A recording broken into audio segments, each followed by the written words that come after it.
Hi and welcome to another story, and today we have part 9 of The Parent Agency by David Baddiel, continuing from Friday night, page 337, chapter 1. So, Barry, said the head, you've had your 5 days with 5 parents, but now it's decision time. Which of the 5 sets of parents would you like to choose? When you say choose, you mean go and live with forever? Said Barry. Yes, said the head, until you grow up, of course, and then you'll have to come and see us to apply for children. It won't be me in this chair by then, I shouldn't think. The head looked to the secretary entity to laugh at his joke, but they just looked pained. Are you all right, Secretary 1? I'm fine, thank you, Head, said Secretary 1. You sound a little throaty. I'm also fine, thank you, Head, said Secretary 2. So do you, actually.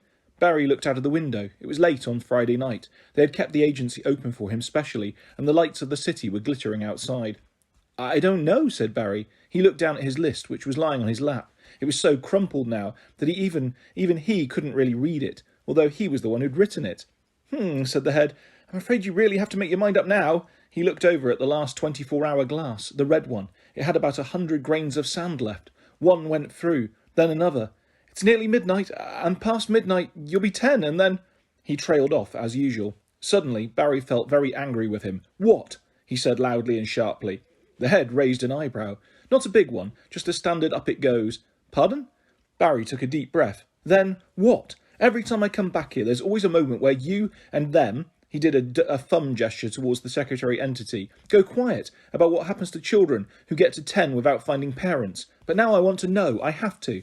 The head sighed. He got up and went to the window, the one with the amazing view of the city, and looked out, not saying anything. He had his back to Barry. He opened the window. Then he turned around. His face looked white with dread. OK, Barry, this is what happens to children who don't find parents by the age of 10. Basically... As he said this, a powerful gust of wind came into the room and blew Barry's list up into the air. Oh my God, said Barry. The piece of paper was lifted by the wind, high up to the ceiling, towards the open window. The 4 of them, Barry and the secretary entity, and the head, jumped up trying to catch it, but because they were, after all, just children, they were too small. Plus, the list was so crumpled now, it had formed lots of little folds and crinkles, which acted as tiny wings. And so it continued to float above the jumping children, and then another gust caught it, and it flew beyond their grasping hands and out of the window. Oh, said the head. I'm very sorry, Barry. I really am. Shall we send PCs 890 and 891 out to look for it? Barry sighed and sat down again. No, it's okay. I guess it doesn't matter anymore. The head and the secretary entity sat down too, looking rather uncertain as to what to say next. Instinctively, they all looked to the 24-hour glass. Now there were about 70 grains left. Then 69. So, said the head, what were you talking about? Barry's parental choice, sir, said Secretary 1. Of course, said the head. So, Barry, which couple do you like best? Barry stared at him. He shook his head. Clearly he was never going to find out exactly what happened to children who didn't find parents they liked by the time they were 10, but it was obviously something not very nice. So he said, well, there is a couple. Splendid. The Radueloffs, Vlasarina, the Thwarms, Elliot and Mama Cool, Malcolm and... well... Barry leant over the head's desk. The head leant over towards him. Not exactly. I was wondering about this other couple, this man and woman. I keep on seeing them wherever I go. Not the whole time, just in moments. The head leant back. Well, do you know who they are? Barry frowned. When I first saw them, their faces looked blurry, but each time I've seen them again, they've got slightly clearer. The head glanced at the secretary entity, who shrugged. Are they on our books? He said. Yes, said Barry. I think so. I mean, I thought I saw them when you first showed me some parent profiles, but it was so quick I'm not sure now. Well, let's have a look. The head flipped up the top of his gold laptop and expertly brought up a series of parent files. He scrolled through them quickly. There were a few faces Barry recognised, but that was because they belonged to the parents he'd been trying out. Lord Radueloff's photo had him standing on a rug that was also a dead bear. Vlasarina was in black and white, and neither of them was looking at the camera, but there was no sign of the parents he was looking for. No, said Barry. They're not there. Said the head. Well, can you describe them? Barry thought. They look kind, although some of the time they look frightened. And something else, I don't know what it is. Their faces, they look at me with something I can't quite name. The head seemed to get a bit distracted during the speech from Barry. He drummed his fingers on the desk and looked anxiously at the 24-hour glass. It was hard to tell, but if you were someone with a magic gift for knowing, just by looking, how many things there were in one place, like, say, sweets in a jar or a fate, you'd have known that there were 54 grains left.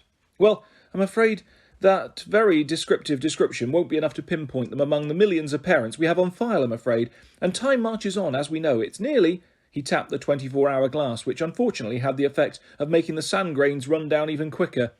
Your actual birthday? This took Barry aback. He had so many different and weird parties this week, he'd forgotten. His actual birthday, his real birthday. Yes. Look, Barry, I like you. I feel you've become my personal responsibility. I'm not having you ending up, you know. Barry didn't know, but he wasn't going to start that again. There wasn't time, and besides, he did know that when the head said, you know, the secretary entity shut their eyes and gulped, which couldn't be good. So, if you can't decide, I'm afraid that means only one thing. What? Said Barry, a bad feeling creeping up the back of his neck. The head looked him straight in the eye. Code black, he said, and then pressed a button on the machine in the centre of his desk. Chapter 2. Barry heard a mechanical swishing noise and looked to his right. The wall of the head's office was sliding away to reveal behind it Lord and Lady Radueloff, Vlasarina, the Fwams, Elliot and Mama Cool, and Malcolm and Marjorie Bustle. Barrington, Barricina, Barry, like Barry, Barry. Oh no, said Barry. They all came at him at once. The Fwams obviously got there first. Fwam, Fwam!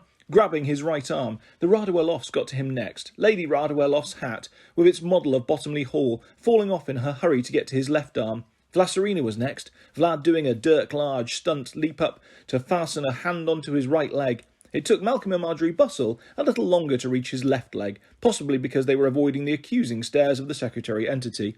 Last up were Elliot and Mama Cool, who shambled up uncertainly and, realising that Barry had no limbs left to grasp, put their hands on his head and shut their eyes and said, for some reason, Om.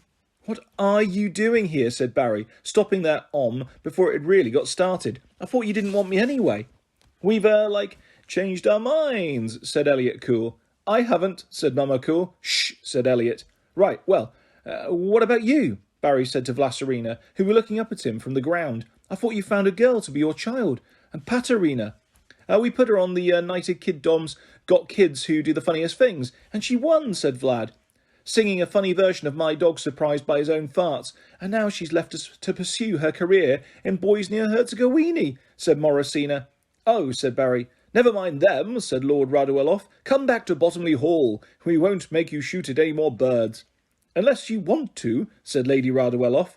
No, said Derek Fwam. Come and be with us. We won't make you train too hard, said Emily, although she was running on the spot, and as she said it, she and Derek were doing a series of head fertles.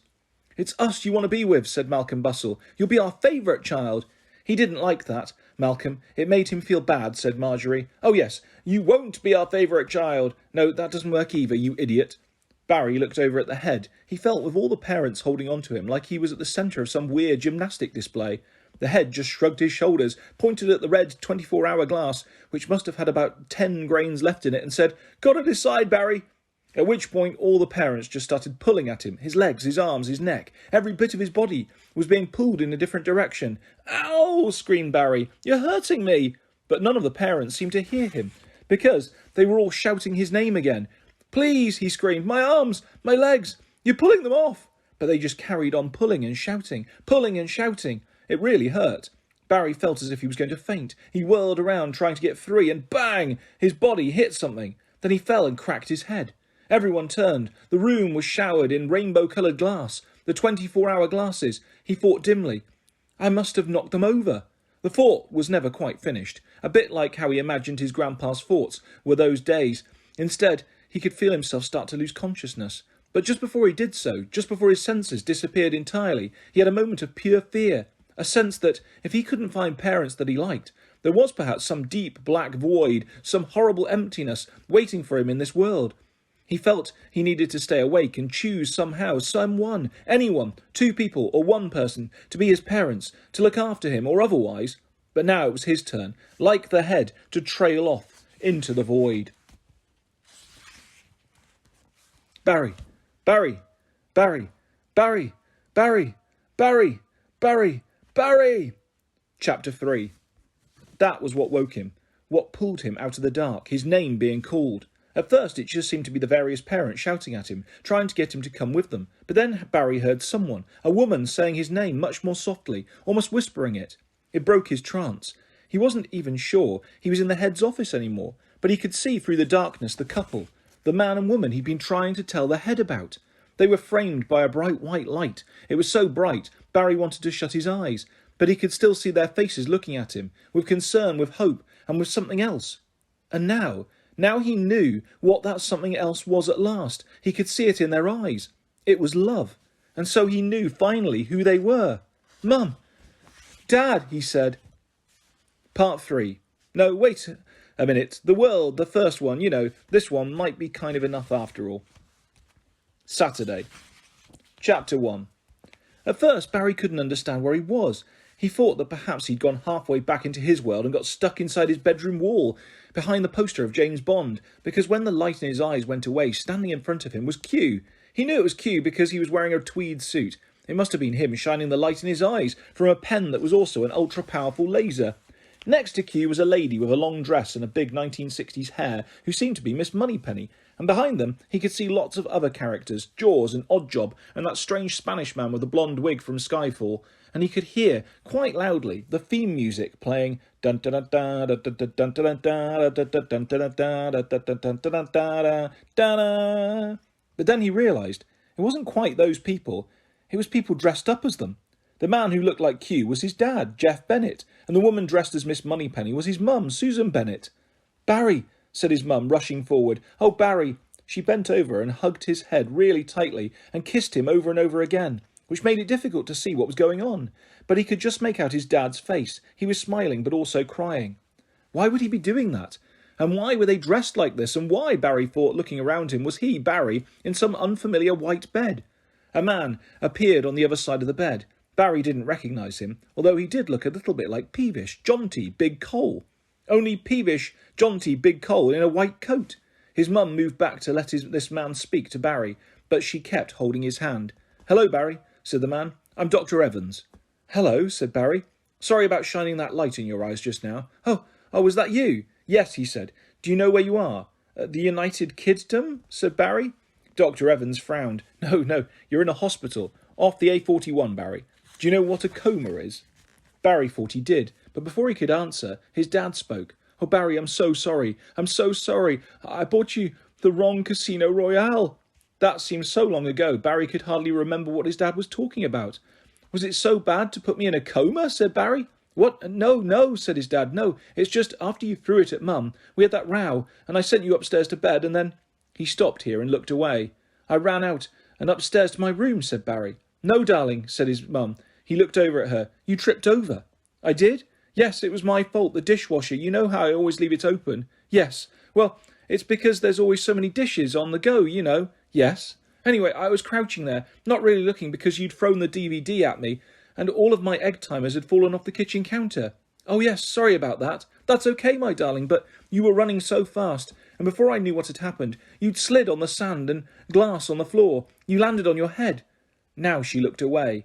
And then Barry looked up. It was one of the sisterly entity talking. They were dressed as Mr. Wint and Mr. Kidd, Blofeld's villainous henchmen from Diamonds Are Forever, which meant they were both wearing men's suits, and one of them had a fake moustache and glasses. This made Barry start to wonder which of the two worlds, this one of the United Kiddom, was real. "Then you just lay on the floor?" "Yes." "Out cold? For ages?" "Well, until just now, really."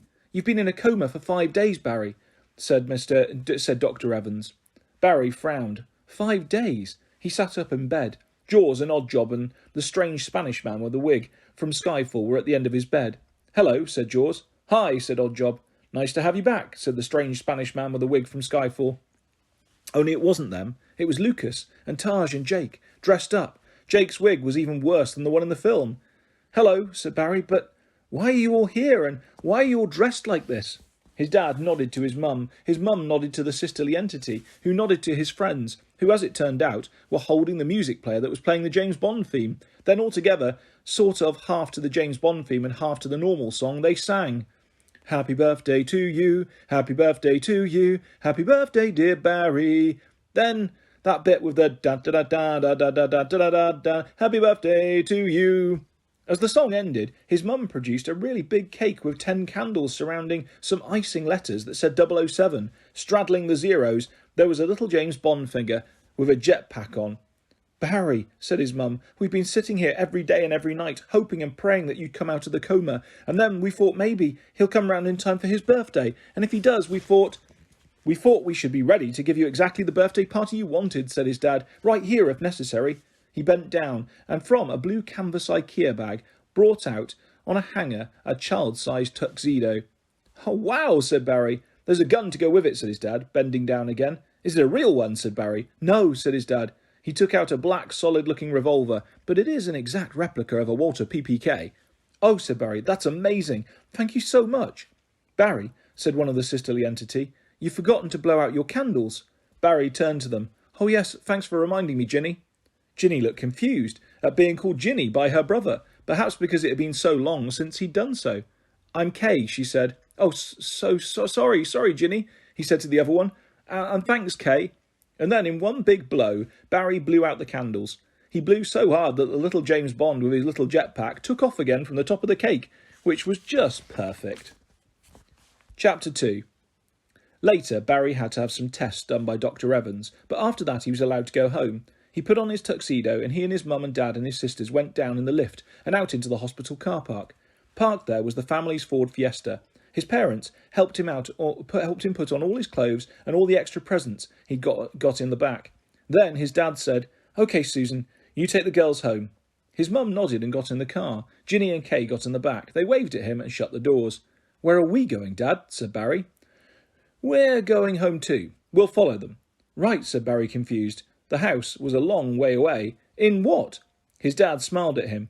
You know there was something else you wanted. You remember you said they weren't that expensive to hire? Barry nodded. He felt himself becoming really excited. Well, they are. Very expensive, so we couldn't hire one. Oh, said Barry, and let the excitement drain out of him. His mum started up the Ford Fiesta. But it turns out that Jake's dad is a member of something called the Classic Car Club, and he let us borrow his membership for today, so... The Ford Fiesta moved out of its space, revealing behind it a gleaming silver Aston Martin DB6. Barry didn't know what to say. He just stared and stared at the beautiful car. Suddenly his dad was holding open the passenger door. Well, come on, 007. I haven't got all day, he said, in a voice exactly like Q's. Really late, Saturday night, way past Barry's normal bedtime. Barry was already half asleep by the time he got into bed. His mum tucked him in while his dad stood by. It had been a long time since both his parents had put him to bed. But then it had been a big day. It had been a big week. Barry stretched out, luxuriating in being back in his own bed. As he did so, his hand went under the pillow like it always did. Mum? Dad? Yes, they said together softly. There was a bit of paper under the pillow. Jeff frowned, but Susan said, Oh yes, sorry, I was cleaning your room. It didn't really need cleaning, but I wanted, to keep cleaning it. I did it every day while you were in the hospital just in case, and anyway, yesterday I was airing your sheets out and this bit of paper with some writing on it. It flew up from underneath the pillow and out of the window. I tried to grab it, but couldn't. Sorry, darling. Was it important? Barry shook his head and smiled. No, he said. Not important at all. And let his head drop back onto the pillow. He saw his parents smile at each other. Then he said one more thing, very quietly, very sleepily. This has been the best birthday I've ever had, he said, and you are the best parents in the world. For a moment it looked like his mum might cry, which would have meant quite a lot of tears as his dad was already crying, but also smiling at the same time. Thank you, Barry, he said. Yes, thank you, said his mum, coming back to kiss him once more on his forehead. Now get some sleep. I will, he said. They went out and shut the door. As they did so, the room began to shake. The shaking stirred Barry. He opened his eyes and thought he saw something. It may have been a trick of the light washing across the wall from the lorry trundling down the A41 outside, but on the far wall his poster of Lionel Messi seemed to do a thumbs up, and he could swear that James Bond raised his eyebrow. Just a little. And that is the end of The Parent Agency by David Baddiel. Hope you enjoyed that story, guys. I'll be back soon with lots more stories and videos coming your way very, very soon on my channel. If you'd like to subscribe or hit a like, that's always appreciated. Thanks for listening, guys. Take care. Bye-bye.